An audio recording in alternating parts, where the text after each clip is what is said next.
ಎಲ್ಲರಿಗೂ ನಮಸ್ಕಾರ. ಇವತ್ತು ನಾವು ಮೈಸೂರು ವಿಶ್ವವಿದ್ಯಾಲಯದಲ್ಲಿ ಬರುವಂತಹ ಕಂಪ್ಯೂಟರೈಸ್ಡ್ ಅಕೌಂಟಿಂಗ್ ಎನ್ನುವ ಒಂದು ಸಬ್ಜೆಕ್ಟಿನಲ್ಲಿ entering of data and coding ಎನ್ನುವ ಒಂದು ಕಾನ್ಸೆಪ್ಟನ್ನು ಕಲ್ತ್ಕೊಳ್ಳೋಣ.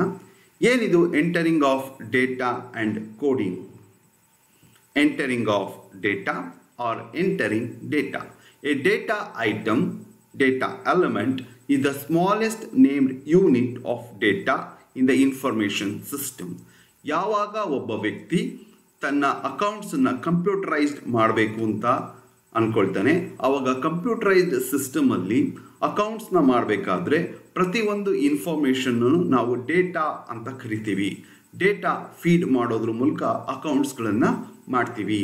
ಏನಿದು, ಹೇಗೆ ಅಕೌಂಟಿಂಗ್ ಟ್ರಾನ್ಸಾಕ್ಷನ್ಗಳು ಡೇಟಾಗಳನ್ನು ಕನ್ಸಿಡರ್ ಮಾಡ್ತವೆ, ಆ ಡೇಟಾಗಳಲ್ಲಿ ಯಾವ್ಯಾವ್ದ ಎಲಿಮೆಂಟ್ಸ್ಗಳಿರಬೇಕು. A data should consist 4 elements like name of accounts, accounting code, date of transaction and amount. Name of account ಅಂತ ಇದೆ. ಏನಿದು ನೇಮ್ ಆಫ್ ಅಕೌಂಟ್? ಈಗ ನಾವು ಬಿಸ್ನೆಸ್ನ ಮಾಡ್ತಾ ಇದ್ದೀವಿ. ಬಿಸ್ನೆಸ್ನ ಮಾಡುವ ಸಂದರ್ಭದಲ್ಲಿ ನಾವು 10,000 ರೂಪಾಯಿಯ ಪೇಮೆಂಟನ್ನು ಮಾಡಿದ್ದೀವಿ ನಮ್ಮ ರಾ ಮೆಟೀರಿಯಲ್ ಸಪ್ಲೈಯರ್ಗೆ. ಆ ರಾ ಮೆಟೀರಿಯಲ್ ಸಪ್ಲೈಯರ್ನ ಹೆಸರು ABC ಡಿಸ್ಟ್ರಿಬ್ಯೂಟರ್ಸ್ ಅಂತ ಇಟ್ಕೊಳ್ಳೋಣ. ಆ ABC ಡಿಸ್ಟ್ರಿಬ್ಯೂಟರ್ಸ್ನ ನಾವು ಅಕೌಂಟ್ಸಲ್ಲಿ ಬರ್ಕೋಬೇಕಾದ್ರೆ ಹೇಗೆ ಬರ್ಕೋತೀವಿ ಅಂದರೆ, ಅಕೌಂಟಿಂಗ್ ನೇಮನ್ನು ಕೊಡ್ತೀವಿ, ABC ಡಿಸ್ಟ್ರಿಬ್ಯೂಟರ್ಸ್ ಅಕೌಂಟ್ ಅಂತ ಕೊಡ್ತೀವಿ. ನಮ್ಮ ಅಕೌಂಟ್ ಡೆಬಿಟ್ ಆಗಿರುತ್ತೆ, ಅವರ ಅಕೌಂಟು ಕ್ರೆಡಿಟ್ ಆಗಿರುತ್ತೆ. ಮತ್ತು ಅಕೌಂಟಿಂಗ್ ಕೋಡನ್ನು ಕೊಡ್ತೀನಿ. ಈ ಕೋಡ್ ಹೇಗೆ ಮಾಡಬೇಕು ಅಂತ ಮುಂದಿನ ಸ್ಲೈಡ್ಗಳಲ್ಲಿ ನಾವು ನೋಡೋಣ. ಮತ್ತು ಆ ನಡೆದಿರುವ ಟ್ರಾನ್ಸಾಕ್ಷನ್ನ ಡೇಟ್ ಮತ್ತು ಅಮೌಂಟನ್ನು ನಾವು ಡೇಟಾ ಅಂತ ಕರಿತೀವಿ. ಇದಿಷ್ಟು ಒಂದು ಡೇಟಾದಲ್ಲಿ ಇರಬೇಕಾದಂತಹ ಇನ್ಫಾರ್ಮೇಷನ್ ಅಂದರೆ ಮಾಹಿತಿ. ಮೊದಲನೇದಾಗಿ ನಾವು ಕೋಡಿಫಿಕೇಶನ್ ಅಂದರೆ ಏನು ಅಂತ ನೋಡೋಣ. ಈ ಸ್ಲೈಡಲ್ಲಿ ನೇಮ್ ಆಫ್ ಅಕೌಂಟ್ ನಿಮಗೆ ಗೊತ್ತಿದೆ, ಡೇಟ್ ಆಫ್ ಟ್ರಾನ್ಸಾಕ್ಷನ್ ನಿಮಗೆ ಗೊತ್ತಿದೆ, ಅಮೌಂಟ್ ಕೂಡ ಗೊತ್ತಿದೆ. ಆದರೆ ಅಕೌಂಟಿಂಗ್ ಕೋಡ್ ಅಂದರೆ ಏನು? ನಾವು ಪ್ರತಿ ಅಕೌಂಟನ್ನು ಕೋಡ್ ಮಾಡ್ತೀವಿ. ಹೇಗೆ ಕೋಡ್ ಮಾಡ್ತೀವಿ? A proper codification required a systematic grouping of accounts. ಅಕೌಂಟ್ಸ್ನ ಫಸ್ಟ್ ಗ್ರೂಪ್ ಮಾಡ್ಕೋಬೇಕಾಗುತ್ತೆ. ಮೇಜರ್ ಗ್ರೂಪ್ಸ್ ಮತ್ತು ಮೈನರ್ ಗ್ರೂಪ್ಸ್ ಅಂತ ಮಾಡ್ಕೋಬೇಕಾಗುತ್ತೆ. ಮೇಜರ್ ಹೆಡ್ಸ್ ಅಥವಾ ಮೈನರ್ ಹೆಡ್ಸ್. ಮೇಜರ್ ಹೆಡ್ಸಲ್ಲಿ ಅಸೆಟ್ಸ್, ಲಯಬಿಲಿಟೀಸ್, ರೆವಿನ್ಯೂ ಮತ್ತು ಎಕ್ಸ್ಪೆನ್ಸ್ ಬರುವಂತಹ ಐಟಮ್ಗಳನ್ನು ತಗೊಳ್ತೀವಿ. ಮೈನರ್ ಹೆಡ್ಸ್ ಅಥವಾ ಮೈನರ್ ಗ್ರೂಪ್ಸ್ಗಳಲ್ಲಿ non current liabilities, current assets, sales, ಹೀಗೆ ಈ ಥರ ಐಟಮ್ಗಳನ್ನು ಅಥವಾ ಈ ಥರ ಟ್ರಾನ್ಸಾಕ್ಷನ್ಗಳನ್ನು ನಾವು ಗಣನೆಗೆ ತಗೋತೀವಿ. ಕೋಡಿಫಿಕೇಶನ್ ಮಾಡಬೇಕಾದ್ರೆ 4 ವಿವಿಧ ರೀತಿಯಲ್ಲಿ ನಾವು ಕೋಡಿಫಿಕೇಶನ್ನ ಮಾಡ್ತೀವಿ. ಆ 4 ವಿವಿಧ ರೀತಿಯ ಕೋಡಿಫಿಕೇಶನ್ನ ಇವತ್ತು ನಾವು ನೋಡೋಣ. ಒಂದನೇದು ಡಿಜಿಟ್ ಕೋಡ್ ಅಂತ. ಏನಿದು ಡಿಜಿಟ್ ಕೋಡ್ ಅಂದರೆ, codification schemes utilise hierarchy present in the grouping of accounts. ಮೊದಲೇ ನಾನು ಹೇಳ್ದಂಗೆ ಅಕೌಂಟ್ಸ್ನ ಗ್ರೂಪ್ ಮಾಡ್ಕೊಂಡಿದ್ದೀವಿ. ಅಕೌಂಟ್ಸ್ನ ಗ್ರೂಪ್ ಮಾಡಬೇಕಾದ್ರೆ ಇಲ್ಲಿ ಈ ಕೆಳಗಿನ ಟೇಬಲ್ನ ನೀವು ನೋಡೋಕ್ಕೆ ಸಾಧ್ಯ ಆಗುತ್ತೆ. ಅಕೌಂಟ್ಸ್ ಅಂತ ಇದೆ, ಪಕ್ಕದಲ್ಲಿ ಕೋಡ್ ಅಂತ ಇದೆ.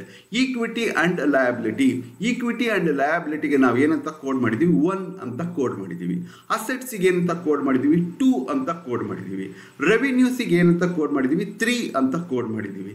ಎಕ್ಸ್ಪೆನ್ಸಿಗೆ ಏನಂತ ಕೋಡ್ ಮಾಡಿದ್ದೀವಿ? 4 ಅಂತ ಕೋಡ್ ಮಾಡಿದ್ದೀವಿ. ಶೇರ್ ಹೋಲ್ಡರ್ಸ್ ಫಂಡ್ ಅಂತ ಇದೆ, ಅದನ್ನು 11 ಅಂತ ಕೋಡ್ ಮಾಡಿದ್ದೀವಿ. ಪ್ರತಿಯೊಂದು ಟ್ರಾನ್ಸಾಕ್ಷನ್ಸ್ಗಳನ್ನು, ಪ್ರತಿಯೊಂದು ಐಟಮ್ಸ್ಗಳನ್ನು, ಅಕೌಂಟ್ಸ್ಗಳನ್ನು ನಾವು ಏನು ಮಾಡ್ತಾ ಹೋಗ್ತೀವಿ? ನಂಬರ್ ಮೂಲಕ, ಡಿಜಿಟ್ ಮೂಲಕ ಕೋಡ್ ಮಾಡ್ತಾ ಹೋಗ್ತೀವಿ. ಡೇಟಾ ಇನ್ಫಾರ್ಮೇಷನ್ಸ್ ಫೀಡ್ ಮಾಡಬೇಕಾದ್ರೆ ನಾವು ಆ ಕೋಡ್ ಮೂಲಕವೇ ಫೀಡ್ ಮಾಡ್ತೀವಿ. ಯಾಕೆ ಅಂದರೆ ಕಂಪ್ಯೂಟರೈಸ್ಡ್ ಅಕೌಂಟಿಂಗ್ ಪ್ರೋಸೆಸ್ನ ಸ್ಪೀಡಪ್ ಆಗೋಕ್ಕೆ ಬೈನರಿ ಕೋಡಿಂಗ್ ಏನು ತಗೊಳುತ್ತೆ ಕಂಪ್ಯೂಟರ್, ಅದರಲ್ಲಿ ಈ ಥರ ಡಿಜಿಟಲ್ ಕೋಡಿಂಗ್ ಇದ್ದರೆ ಫಾಸ್ಟಾಗಿ ಪ್ರೋಸೆಸ್ ಆಗೋಕ್ಕೆ ಕಂಪ್ಯೂಟರ್ಗೆ ಹೆಲ್ಪ್ ಆಗುತ್ತೆ. ನೆಕ್ಸ್ಟು ಸೀಕ್ವೆನ್ಷಿಯಲ್ ಕೋಡ್ಸ್ ಅಂತ ಕರಿತೀವಿ. In sequential codes number and letters are assigned in consecutive order. ನಾವೇನು ಮಾಡ್ತೀವಿ? ನಂಬರ್ಸು ಮತ್ತು ಲೆಟರ್ಸ್ನ ಯೂಸ್ ಮಾಡಿ ಸೀಕ್ವೆನ್ಷಿಯಲ್ ಆಗಿ ಕೋಡ್ ಮಾಡ್ತಾ ಹೋಗ್ತೀವಿ. ಈಗ ನಾನು ಆಗಲೇ ಹೇಳ್ತಾ ಇದ್ದೆ, ಸಪ್ಲೈಯರ್ಸ್ ಇದ್ದಾನೆ. ಇಲ್ಲಿ ನೋಡಿ, ಒಂದು ಎಕ್ಸಾಂಪಲ್ನ ನಾನು ಕೊಟ್ಟಿದ್ದೀನಿ. ನೇಮ್ ಆಫ್ ಅಕೌಂಟ್ಸಿಗೆ ನಮ್ಮ ಕಂಪ್ನಿ ಒಬ್ಬ ಸಪ್ಲೈಯರ್ಗೆ, ರಾ ಮೆಟೀರಿಯಲ್ ಸಪ್ಲೈಯರ್ಗೆ 10,000 ರೂಪಾಯಿ ಪೇಮೆಂಟ್ ಮಾಡಿದಾಗ ನೇಮ್ ಆಫ್ ಅಕೌಂಟ್ಸ್ನ ಏನಂತ ಬರ್ಕೋತೀವಿ? ABC ಡಿಸ್ಟ್ರಿಬ್ಯೂಟರ್ಸ್ ಅಕೌಂಟ್ ಅಂತ ಬರ್ಕೊಳ್ತೀವಿ.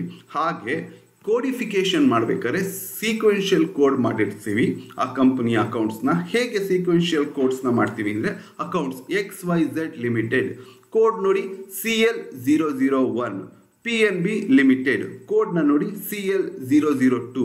ಕೋಡ್ ಮಾಡಬೇಕಾದ್ರೆ ಡಿಜಿಟಲ್ ಕೋಡಿಂಗ್ ಅಥವಾ ಡಿಜಿಟ್ ಕೋಡಲ್ಲಿ ನಾವು ಈಕ್ವಿಟಿ, ಲಯಬಿಲಿಟೀಸ್, ಅಸೆಟ್ಸ್ ಪ್ರತಿಯೊಂದು ಟ್ರಾನ್ಸಾಕ್ಷನ್ ಐಟಮ್ಸ್ಗಳಿಗೆ ಡಿಜಿಟ್ ಕೊಡುವ ಮೂಲಕ ಕೋಡನ್ನು ಮಾಡಿದ್ವಿ. 1, 2, 3 ಅಥವಾ 4 ಹಾಗೆ ಕೋಡ್ಗಳನ್ನು ಮಾಡ್ಕೊಂಡಿದ್ವಿ. In digit coding we have coded each transactions or an item of accounts with the digits 1, 2 or 3. In sequential coding, we will going to code the accounts with the help of numbers and letters.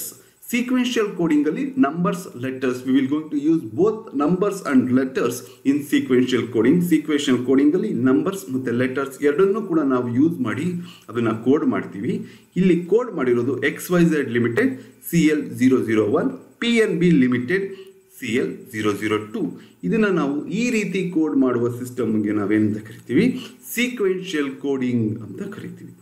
Next ಬಂದು block codes ಅಂತ. In a block code, a range of numbers is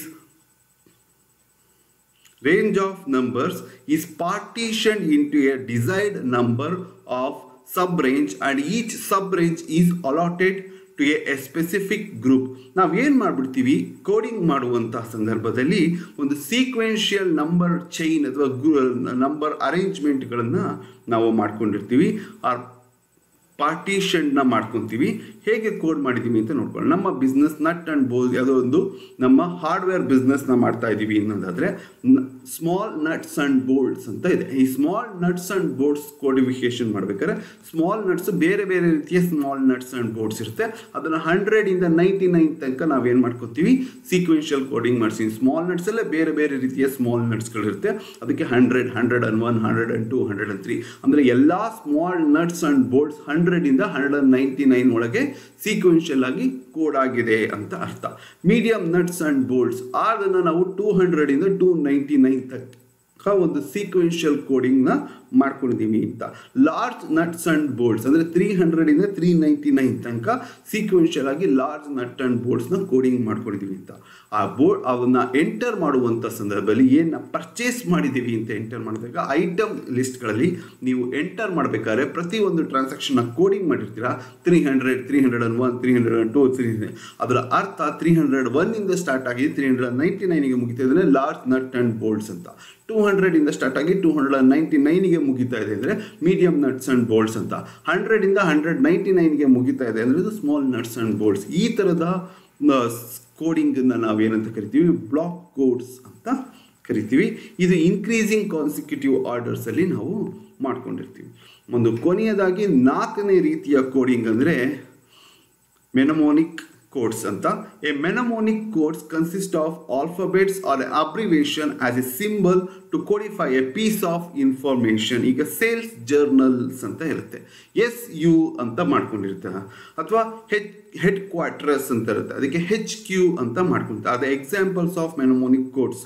Another common example is in the use of alphabetic codes in railways in identifying the railway stations such as DLH Delhi, NDLS new Delhi, BRC Baroda. ಈ ಥರದ abbreviation coding ಏನ ಮಾಡ್ತೀವಿ, ಇದನ್ನ ಮೆನಮೋನಿಕ್ codes ಅಂತ ಕರಿತೀವಿ.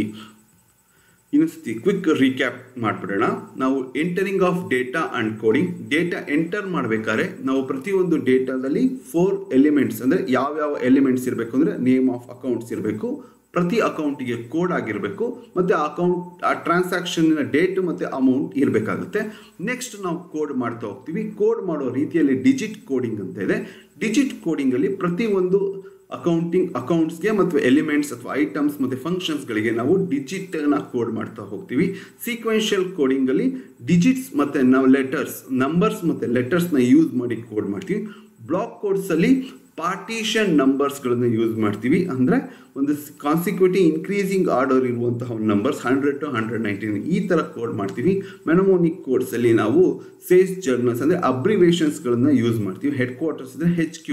ಈ ರೀತಿ code ಮಾಡುವಂತಹ ಅಕೌಂಟ್ಸ್ಗೆ ಕೋಡಿಫಿಕೇಷನ್ ಅಂತ ಕರಿತೀವಿ. ನಿಮಗೆ ಈ ಪಾಠ ಅರ್ಥ ಆಗಿದೆ ಅಂತ ನಾನು ಅಂದ್ಕೊಳ್ತೀನಿ.